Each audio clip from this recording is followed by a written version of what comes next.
अस्सलाम वालेकुम दोस्तों। इस्लामी ख़ानदानी निज़ाम एक ऐसा जामे और मुतवाज़िन ढांचा है जो इंसानी फितरत, समाजी ज़रूरतों और अदल व इंसाफ के तकाज़ों को मद्देनज़र रखकर बनाया गया है। इस निज़ाम की बुनियाद मोहब्बत, सुकून और ज़िम्मेदारी पर है, जहाँ ख़ानदान का हर फ़र्द एक दूसरे के हुकूक का मुहाफ़िज़ होता है। जब हम इस्लामी ख़ानदानी निज़ाम की बात करते हैं तो उसके तीन बुनियादी स्तून हमारे सामने आते हैं: निकाह, तलाक और विरासत। ये तीनों महज कानूनी इस्तिलाहात नहीं, बल्कि जिंदगी गुजारने के वो ज़ाबिते हैं जो माशरे को बिखरने से बचाते हैं। इस्लाम में निकाह महज एक जिस्मानी रिश्ता या समाजी मुआहदा नहीं है, बल्कि उसे एक मिसाकन गलीजा यानी एक मजबूत अहद करार दिया गया है। कुरान पाक फरमाता है कि अल्लाह ने तुम्हारे लिए तुम्हारी ही जिन्स से जोड़े बनाए ताकि तुम उनसे सुकून हासिल कर सको। निकाह का पहला मकसद इफ़्फ़त व इस्मत की हिफाजत और एक ऐसी नस्ल की परवरिश है जो माशरे के लिए खैर का बायस बने। इस्लामी कानून में निकाह की बुनियाद ईजाब व कबूल पर है, यानी मर्द और औरत दोनों की रजामंदी इस रिश्ते के लिए लाजमी शर्त है। उसके बगैर निकाह का तस्वुर नामुकम्मिल है।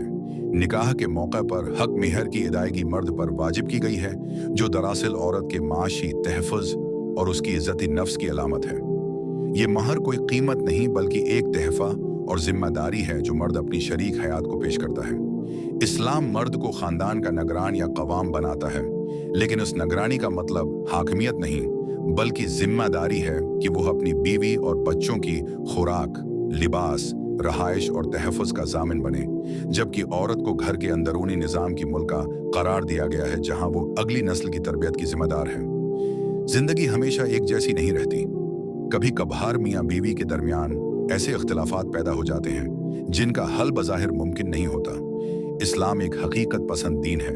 वो इंसानों को एक ऐसे रिश्ते में घट घट कर जीने पर मजबूर नहीं करता जो उनकी ज़हनी अजियत का सबब बन रहा हो। इसी ज़रूरत के पेश नज़र तलाक का रास्ता रखा गया है, लेकिन साथ ही ये भी वाज़ेह कर दिया गया कि अल्लाह के नज़दीक हलाल कामों में सबसे नापसंदीदा अमल तलाक है।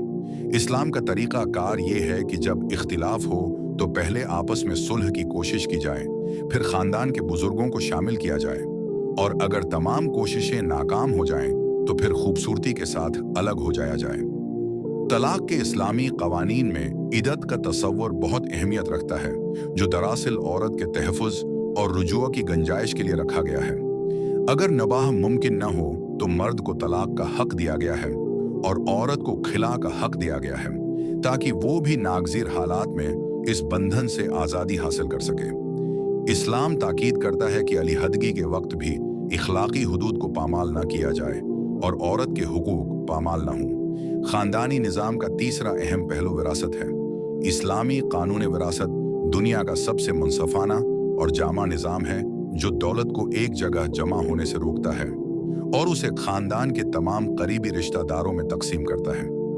आम तौर पर यह एतराज़ किया जाता है कि इस्लाम में औरत का हिस्सा मर्द से आधा है, लेकिन उसकी गहरी हिकमत को समझने की ज़रूरत है। इस्लाम में माशी जिम्मेदारी मुकम्मल तौर पर मर्द के कंधों पर है।